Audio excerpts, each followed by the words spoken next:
Germanicus, he would embrace him tenderly, and express a desire that he might grow apace, and receive from him an account of all his actions, using the Greek phrase "otrosos kai iastatai." He who was wounded will also heal. And intending to give him the manly habit while he was yet under age and a tender youth, because his stature would allow it, he added, "I do so, and the Roman people may at last have a real Caesar."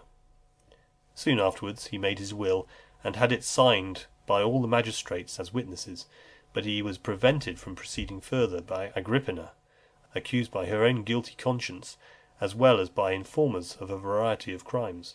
It was agreed that he was taken off by poison, but where and by whom administered remains in uncertainty.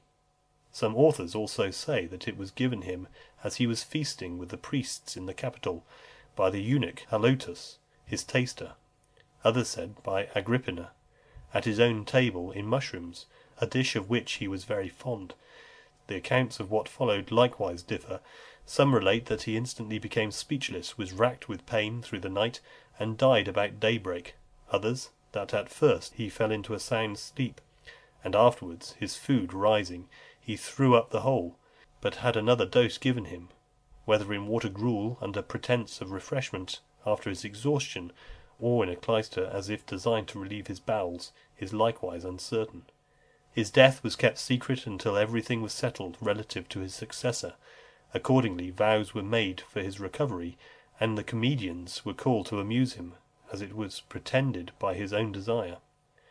He died upon the 3rd of the Ides of October, 13th of October, in the consulship of Licinius Marcellus and Acilius Aviola, in the 64th year of his age, and the 14th of his reign.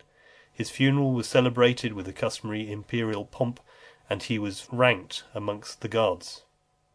His honour was taken from him by Nero, but restored by Vespasian. The chief passages of his death were the appearance of a comet, his father Drusus's monument being struck by lightning, and the death of most of the magistrates of all ranks that year.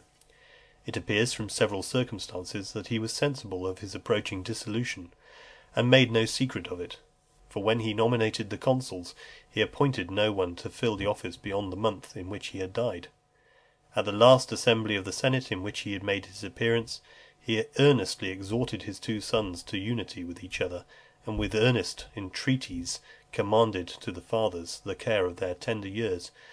And in the last cause that he heard from the tribunal, he repeatedly declared in open court that he was now arrived at the last stage of mortal existence, while all who heard it shrunk at hearing these ominous words. End of Claudius.